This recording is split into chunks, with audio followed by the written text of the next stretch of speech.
Hello students, good morning. हम आज आप लोगों को पढ़ाएंगे टेंस।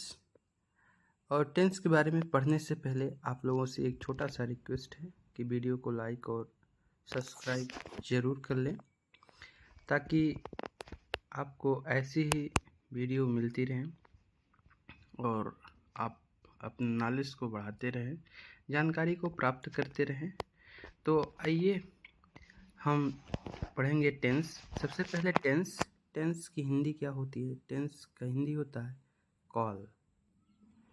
तो कॉल, इसकी परिभाषा है tense is a form of verb used to show the present, past and future time of the action और स्टेट। टेंस उसे कहते हैं जो है वर्तमान, भूत और भविष्य में होने वाले कार्य अथवा स्थिति को दिखाता है।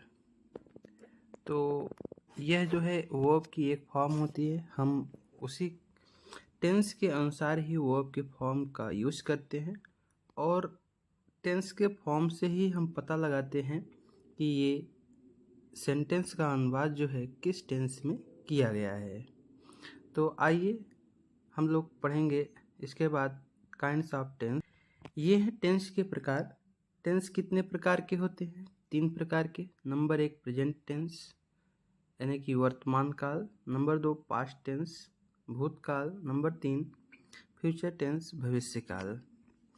और इन प्रत्येक टेंस जो है ये जो होते हैं इन 4 प्रकार के होते हैं। Number 1 indefinite, number 2 continuous, number 3 perfect और number 4 perfect continuous.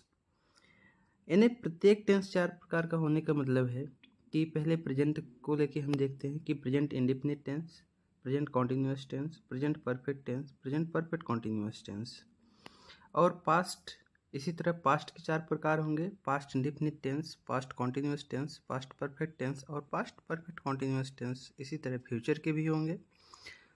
Present indefinite, future indefinite tense, future continuous tense, future perfect tense और फ्यूचर परफेक्ट कॉन्टिन्यूअस टेंस।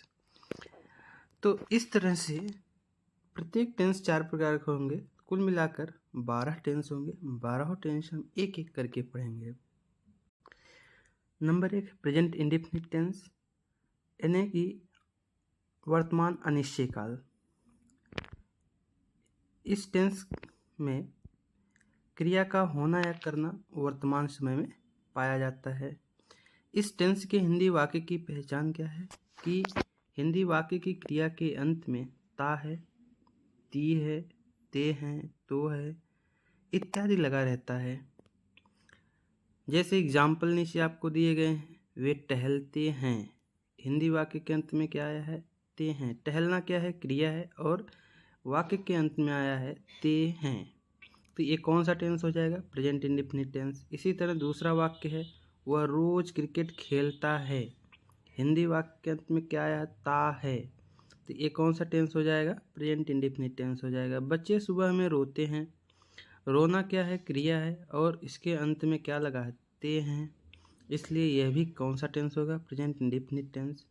वह हमेशा झूठ बोलता है, हिंदी वाक्य के अंत में क्या लगा है? ता है, तो इसलिए ये भी कौन सा टेंस होगा?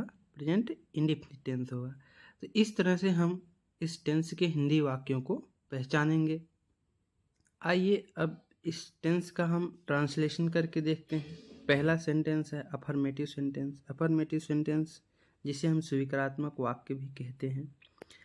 देखिए, इस टेंस का ट्रांसलेशन करने का सबसे सही तरीका यह है कि सबसे पहले हम फार्मूले को जानें, यानी कि किस क्रम में हमको किसे रखना है। फिर हम हिंदी वाक्य में जो है पहचानें कि कौन करता है, कौन क्रिया है और कौन कर्म है, कौन अदर वर्ड है। इसमें सब्जेक्ट दिया हुआ है। सब्जेक्ट का मतलब होता है कर्ता। सब्जेक्ट का मीन्स मतलब होता है कर्ता, यानी क्रिया को करने वाला। फिर एम बी दिया है। एम बी का मतलब मेन वर्ब, मतलब मुख्य क्रिया होता है। मुख्य क्रिया हमेशा वाक्य के अंत में होती है। हमको मुख्य क्रिया पहचानने के लिए क्या करना पड़ेगा? वाक्य के अंत में जाएंगे तो मुख्य क्रिया हमको मिल जाएगी। और फिर क्या करेंगे, एक वचनकर्ता के साथ मेन वर्ब में हम यस या ईएस लगाएंगे। यहाँ देखिए यस या ईएस दिया हुआ है। फिर ऑब्जेक्ट लिखेंगे। ऑब्जेक्ट मीन्स कर्म होता है, इन्हें क्रिया के करने से जिस पर प्रभाव पड़ता है उसे कर्म कहते हैं। अदर वर्ड वे होते हैं, ऑब्जेक्ट के अलावा जो भी शब्द आते हैं उन्हें अदर वर्ड कहते हैं। तो ऑब्जेक्ट हम कैसे पहचानते हैं कि ऑब्जेक्ट है कि नहीं? हम दो वर्ड से क्वेश्चन करेंगे, व्हाट और हुम। किससे? हम व्हाट और हुम से क्वेश्चन करेंगे तो जो आंसर हमें मिलेगा वह क्या होगा? व्हाट मीन्स क्या होता है और हुम मीन्स किसे होता है। हुम मीन्स किसे। इनसे क्वेश्चन करने पर जो भी आंसर हमें मिलेगा वही क्या होगा? ऑब्जेक्ट होगा। उसके अलावा शेष जो भी वर्ड होंगे वे सभी अन्य शब्द में जाएंगे, अदर वर्ड में जाएंगे। तो आइए ट्रांसलेशन करते हैं। ट्रांसलेशन करके हम जो है सेंटेंस को देखते हैं। वह स्कूल जाता है, जाता है ना। तो क्रिया कहाँ है? तो क्रिया को पहचानने के लिए हम क्या करेंगे, सीधे हिंदी वाक्य के अंत में जाएंगे। जो शब्द हमें मिलेगा वही क्या होगी? क्रिया होगी। इन्हें जाता है, जाने की क्रिया हो रही है। फिर कर्ता को कैसे पहचानेंगे? तो हम जो है कौन शब्द से प्रश्न करेंगे सेंटेंस में, तो जो आंसर हमको मिलेगा, जो वर्ड आंसर में आएगा वही हमारा क्या होगा? सब्जेक्ट होगा। जैसे स्कूल कौन जाता है तो वह जाता है, वह क्या हो गया? ये सब्जेक्ट हो गया है आपका, यानी कर्ता हो गया। कहाँ जाता है? स्कूल जाता है, स्कूल एक क्या हो जाएगा? अदर वर्ड हो जाएगा आपका। तो हम क्या करेंगे, फार्मूले पे रखेंगे, जो हमको मिलेगा उसी को रखेंगे। ऑब्जेक्ट इसमें नहीं तो ऑब्जेक्ट को छोड़ देंगे। तो क्या हो जाएगा? ही, और ही क्या है? एक वचन करता है तो गोज हो जाएगा। इसके साथ मेन वर्ब में यस या ईएस लग जाएगा, गोज टू स्कूल। अब बात कर लेते हैं कि हम कहाँ यस लगाएंगे और कहाँ ईएस लगाएंगे। दो वर्ड दिया हुआ है, तो जहाँ जिस वर्ब के अंत में s, s h, c h, x और ओ आएंगे वहाँ हम क्या लगाएंगे? ईएस लगाएंगे। बाकी शब्दों के अंत में हम सिर्फ और सिर्फ यस लगाएंगे। जैसे आप कह सकते हैं गो, गो के अंत में क्या आया है? ओ आया है, इसलिए क्या हो जाएगा? गोज हो जाएगा। हम इसमें यस ईएस लगाएंगे। जैसे कहते हैं टीच, टीच, टीच के अंत में क्या आया है? सी एच आया है, इसमें हम क्या लगा देंगे? ईएस लगा देंगे। इसी तरह हम कहते हैं जो है फिक्स, क्या कहते हैं? फिक्स, फिक्स के अंत में एक्स आया है तो क्या हो जाएगा? फिक्सेस, क्या हो जाएगा? फिक्सेस। और इसी तरह हम कहते हैं ब्रश, तो ब्रश कहते हैं BRU SH, इसमें SH आया है तो हम क्या करेंगे? इसमें ES लगा देंगे। इन्हें ये 5 letter s, s h, c h, x जिस वर्ब के अंत में आएंगे उसमें हम क्या करेंगे? ईएस लगाएंगे। बाकी सबके अंत में हम एस लगाएंगे। तो ये हो गया एस और ईएस लगाने का तरीका। हम एस और ईएस मेन वर्ब में कैसे लगाएंगे।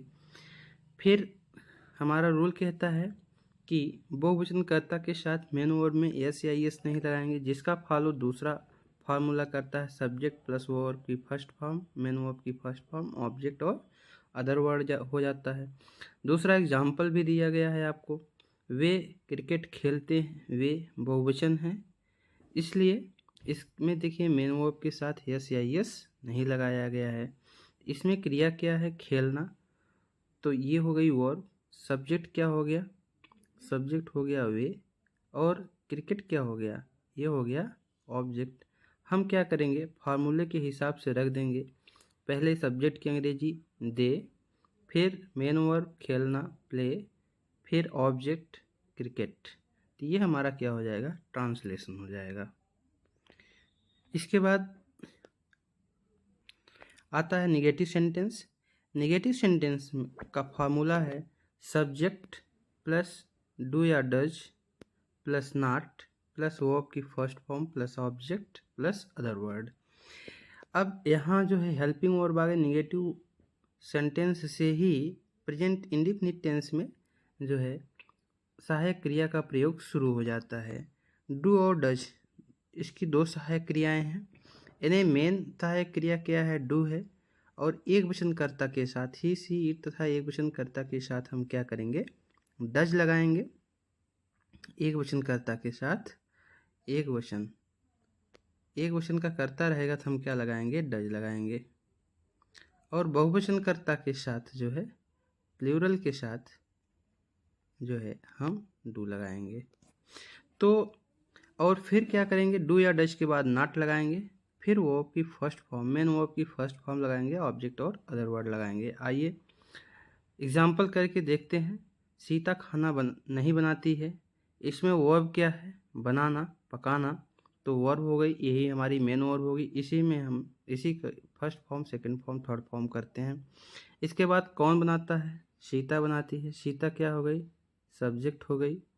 इसके बाद क्या बनाती है, खाना, एक क्या हो गया, ऑब्जेक्ट हो गया। इसके बाद नहीं, नॉट हो जाएगा। फार्मूले पे हम रखेंगे, सब्जेक्ट क्या है, सीता, फिर सहायक क्रिया सीता के अनुसार जितने भी प्रॉपर नाउन होते हैं सब एक वचन के होते हैं। सीता, गीता, रीता, किसी का भी नाम होगा वो प्रॉपर नाउन होगा, वो एक वचन होता है। तो Sita does not cook food, ये हमारा क्या हो गया, ट्रांसलेशन हो गया। इसके बाद अगर जो है हमारा सब्जेक्ट प्लूरल होगा तो हम सहायक क्रिया डू फिर नॉट लगाकर वो आपकी फर्स्ट फॉर्म लगाएंगे। दूसरा सेंटेंस देखिए, लड़कियां गाना नहीं गाती हैं, girls do not sing a song. लड़कियां, ये यहाँ लड़कियां क्या है, प्लूरल है, इसलिए इसके साथ डू का प्रयोग किया गया और वो आपकी फर्स्ट फॉर्म। जब डू और डज आ जाएगा तो हम सिर्फ और सिर्फ वो आपकी फर्स्ट फॉर्म लगाएंगे, तो इसलिए यहाँ क्या हो जाएगा, girls do not sing a songs.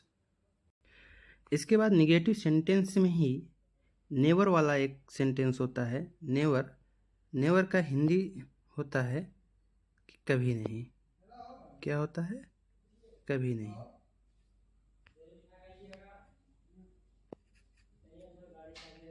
कभी नहीं होता है, तो कह रहे हैं वह किताब कभी नहीं पढ़ता है। तो यहाँ देखिए, जब ये स्पेशल फार्मूला बन जाता है, जब कभी नहीं आएगा तो इस सेंटेंस का अनुवाद अफर्मेटिव सेंटेंस की तरह यानी सिंपल सेंटेंस की तरह होगा। कभी नहीं आने पर हम क्या करेंगे, डू या डज नॉट की जगह नेवर लगा देंगे, सहायक क्रिया डू या डज नहीं लगाएंगे और नहीं के लिए नॉट का भी प्रयोग नहीं करेंगे, क्योंकि नेवर का मतलब ही वो होता है कभी नहीं।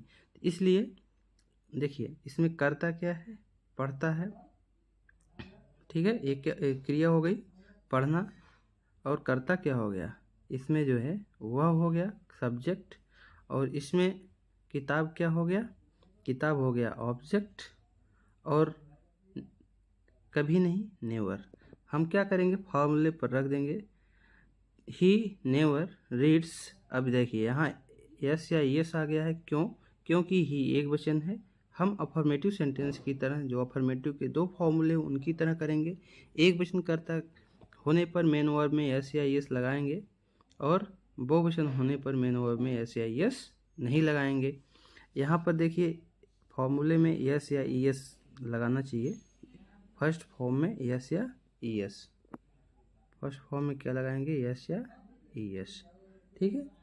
तो यहाँ कर्ता एक वचन था, ही नेवर, इसलिए रीड में यस लगा दिया गया, reads a book, he never reads a book. यहाँ देखिए बहुवचन है, इसके साथ हम मेन वर्ब में एस या एस नहीं लगाएंगे। ये जो है एग्जाम्पल आपको सॉल्व करने के लिए दिया जा रहा है। आप कमेंट बॉक्स में सॉल्व करके बताएं कि इसका सही ट्रांसलेशन क्या होगा। तो हम उम्मीद करेंगे कि हमारा पढ़ाया हुआ आपको समझ में आ रहा है। तो कमेंट बॉक्स में ज़रूर कमेंट करके बताएं कि इसका ट्रांसलेशन क्या होगा। इसके बाद इंट्रोगेटिव सेंटेंस आता है। इंट्रोगेटिव सेंटेंस में पहले रूल का फॉर्मूला है कि जब हिंदी वाक्य के प्रारंभ में क्या आता है, प्रश्नवाचक शब्द क्या आता है, तो हम क्या की अंग्रेजी ना लगाकर सहायक क्रिया को वाक्य के प्रारंभ में लगा देते हैं। तो क्या करेंगे, इस सेंटेंस में इस टेंस में सहायक क्रिया क्या है, डू और डज। तो एक वचनकर्ता के साथ डज, बहुवचनकर्ता के साथ डू लगा देंगे। ये हमारा प्रश्नवाचक शब्द क्या का काम करेगा। ये है जो है, इनसे हम इनका आंसर यस या नो में देते हैं। फिर जो है क्या लगाएंगे, सहायक क्रिया के बाद सब्जेक्ट लगाएंगे, सब्जेक्ट के अनुसार ही सहायक क्रिया होगी, सहायक क्रिया के बाद सब्जेक्ट, फिर मेन वर्ब की फर्स्ट फॉर्म होगी, फिर ऑब्जेक्ट और अदर वर्ड हो जाएगा। जैसे एग्जाम्पल दिया है, क्या वह मेरा नाम जानती है। तो यहाँ जानना क्या है, क्रिया, ये क्या है, क्रिया है। कौन जानती है, वह क्या हो जाएगा, सब्जेक्ट हो जाएगा। मेरा नाम, माई नेम, तो ये क्या हो जाएगा, ऑब्जेक्ट हो जाएगा। तो यहाँ देखिए, वह क्या है, एक वचन है, लड़की है, जानती से पता लगाएंगे कि यह लड़का है कि लड़की है। तो जानती है, तो यहाँ क्या हो जाएगा, सी के अनुसार सहायक क्रिया डज लग जाएगी, does she know my name, क्या वह मेरा नाम जानती है। और अगर क्वेश्चन वर्ड बीच में आए, कोई भी क्वेश्चन वर्ड आ सकता है बीच में, सारे क्वेश्चन वर्ड बीच में आते हैं, सिर्फ क्या होता है जो कि हिंदी वाक्य के प्रारंभ में आता है, नहीं तो लगभग सभी क्वेश्चन वर्ड हिंदी वाक्य के बीच में आते हैं। क्या, क्यों, कब, कैसे और कहाँ इत्यादि। तो जैसे तब इसका ट्रांसलेशन क्या करेंगे कि फॉर्मूला देखिए यही रहेगा, हेल्पिंग वर्ब, सब्जेक्ट, वर्ब की फर्स्ट फॉर्म, ऑब्जेक्ट और अदर वर्ड। केवल हमको क्या करना है कि क्वेश्चन वर्ड यानी जो प्रश्नवाचक शब्द है उसकी अंग्रेजी को वाक्य में सबसे पहले लगा देना है बस। और सब्जेक्ट के अनुसार सहायक क्रिया डू या डज लगा देंगे, फिर सब्जेक्ट, फिर मेन वर्ब लगा के ऑब्जेक्ट अदर वर्ड लगा देंगे। जैसे एग्जाम्पल दिया गया है, रात्रि में तुम क्या करते हो, व्हाट डू यू। देखिए व्हाट, ये क्या हो गया, क्वेश्चन वर्ड हो गया। व्हाट, डू क्या हो गया, हेल्पिंग वर्ब हो गई। यू सब्जेक्ट हो गया। डू मीन्स करना होता है, ये क्या हो गई, क्रिया हो गई। At night, what do you do at night, तुम रात्रि में क्या करते हो। आराम से आप ट्रांसलेशन कर ले जाएंगे। इसके बाद क्वेश्चन इंट्रोगेटिव सेंटेंस में ही देखिए तीसरा जो रूल है, question word plus noun plus do या does plus subject plus verb की first form plus object plus other word.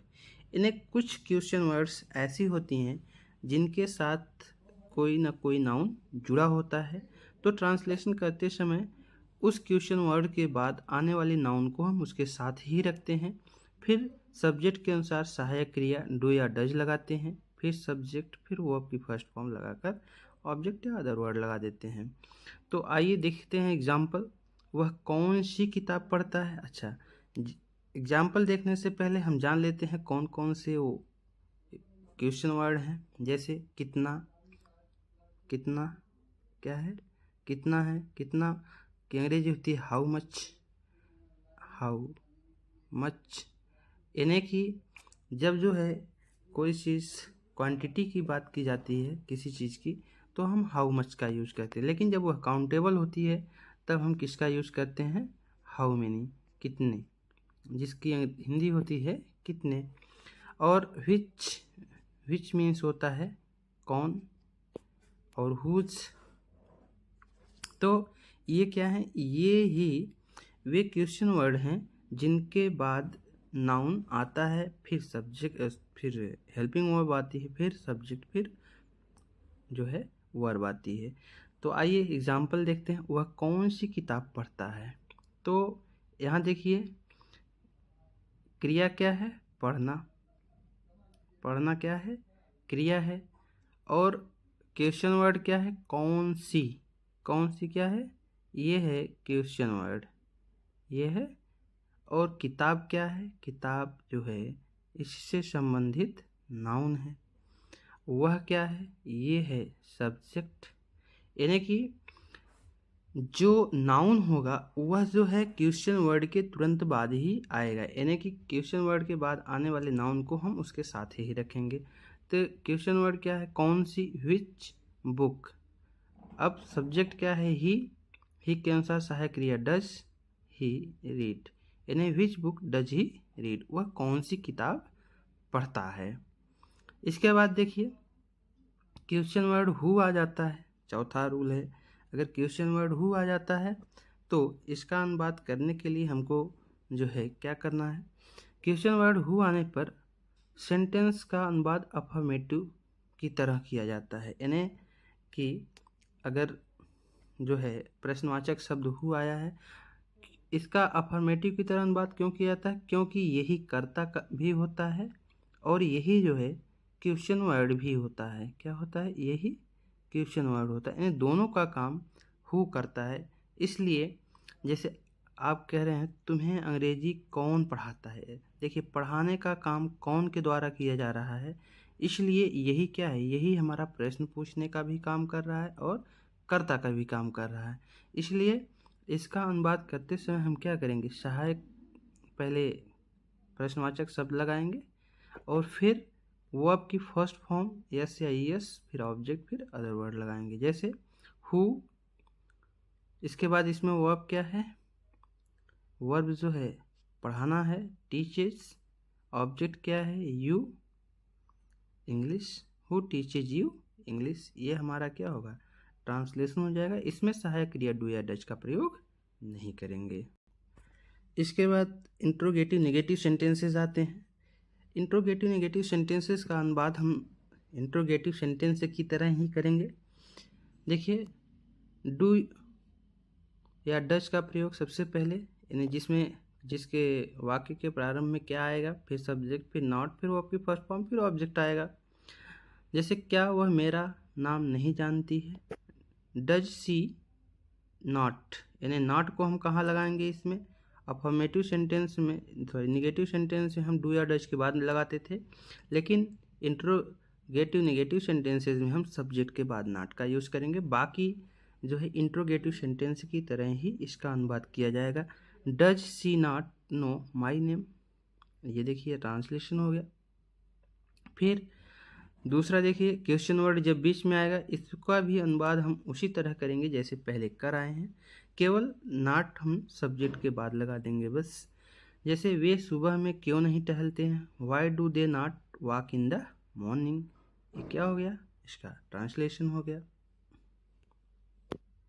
इसी तरह से जब कितना कितनी था कौन सी वाला ट्रांसलेशन आएगा, सेंटेंस आएगा, तो उसमें भी हम क्या करेंगे, उसका भी अनुवाद पहले वाले सेंटेंस की तरह ही करेंगे, लेकिन क्या करना है कि हमको सब्जेक्ट के बाद नॉट और लगा देना है, नॉट जोड़ देना है बस, और कुछ नहीं करना है। जैसे वह कितने बच्चों को नहीं पढ़ाता है, तो हाउ मेनी चिल्ड्रेन, यहाँ हाउ मेनी का यूज किया गया क्योंकि चिल्ड्रेन को गिना जा सकता है। How many children does he not teach, बस हो गया, ये हमारा ट्रांसलेशन हो जाएगा। इसके बाद हु वाला आएगा तो हमको डायरेक्ट क्या करना है, हु के बाद सहायक क्रिया डू या डज लगाना है। अगर ये हमारा एक वचन रहेगा तो डज, बहुवचन रहेगा तो डू, लगाकर वर्ब की फर्स्ट फॉर्म, फिर नॉट, फिर वर्ब की फर्स्ट फॉर्म लगा देंगे बस। जैसे स्कूल कौन नहीं जाता है, who does not go to school, school कौन नहीं जाता है, यानी कि ट्रांसलेशन करना बहुत आसान, सिंपल, बहुत दिक्कत नहीं है। इसके बाद अगर कुछ स्पेशल केसेस देखते हैं, जब हैबिचुअल या रेगुलर एक्शन की बात की जाती है तो वहाँ हम जो है उस सेंटेंस का अनुवाद प्रेजेंट इंडेफिनिट टेंस में ही करते हैं। जैसे वह सुबह 8 बजे उठता है, यानी 8 बजे उठने की उसकी आदत है। He gets up at 8 AM, यानी वह 8 बजे उठता है। वे रोज़ नहाते हैं, रेगुलर एक्शन है। दे बाथ डेली, वे रोज़ नहाते हैं। इसका अनुवाद किस तरह से किया जाएगा, प्रेजेंट इंडेफिनिट टेंस की तरह किया। इसी तरह से कोई यूनिवर्सल ट्रूथ या कोई प्रिंसिपल सिद्धांत की बात की जाएगी तो उसका भी अनुवाद प्रेजेंट इंडेफिनिट टेंस में किया जाएगा। जैसे सूर्य पूरब में निकलता है, the sun rises in the east, ये क्या है, ये यूनिवर्सल ट्रूथ है, सदा सत्य रहने वाली बात है, तो इसलिए इसका अनुवाद प्रेजेंट इंडेफिनिट टेंस में किया जाएगा। 2 and 2, 2 2 4 होता है, 2 and 2 makes 4, यानी 2 2 4 होता है। ये भी देखिए, ये क्या है, ये एक तरह का सिद्धांत पे काम करता है कि 2 2 4 होते हैं, तो इसलिए 2 and 2 makes 4, इसका भी अनुवाद किस में होगा, प्रेजेंट इंडेफिनिट टेंस में होगा। पानी 100 डिग्री सेल्सियस पर उबलता है, ये भी क्या है, यूनिवर्सल ट्रूथ है, तो इसलिए इसका भी अनुवाद प्रेजेंट इंडेफिनिट टेंस में होगा, वाटर बॉयल्स एट 100 सेंटीग्रेड। इसके बाद अगर कोई फिक्स प्रोग्राम है तो उसका भी अनुवाद जो है प्रेजेंट इंडेफिनिट टेंस में करेंगे, भले ही हिंदी सेंटेंस में देखने पर वह जो है फ्यूचर टेंस में लगे। जैसे विद्यालय पुनः जुलाई में खुलेगा, यानी ये क्या है, ये फिक्स है कि विद्यालय बंद हो गया है, अब वह जुलाई में खुलेगा, तो द स्कूल रीओपन्स इन जुलाई। यहाँ देखिए स्कूल के साथ रीओपन्स यस लगाया गया, ये किस टेंस में है, प्रेजेंट इंडेफिनिट टेंस में है। वह सोमवार को मुंबई जाएगा, he goes to Mumbai on Monday, यानी ये भी प्रोग्राम क्या है, फिक्स है कि वह सोमवार को मुंबई जाएगा। मेरा भाई कल आएगा, यह भी फिक्स है, तो इसलिए माई ब्रदर कम्स टुमारो, इसका भी अनुवाद प्रेजेंट इंडेफिनिट टेंस में किया जाएगा। इन्हें हम उम्मीद करते हैं कि आपको ये ट्रांसलेशन अच्छे से समझ में आया होगा, इसलिए आप लोगों को जो है वीडियो देखने के लिए बहुत बहुत धन्यवाद, और वीडियो को लाइक और सब्सक्राइब ज़रूर करें, आपको आगे भी ऐसी ही वीडियो मिलती रहेगी।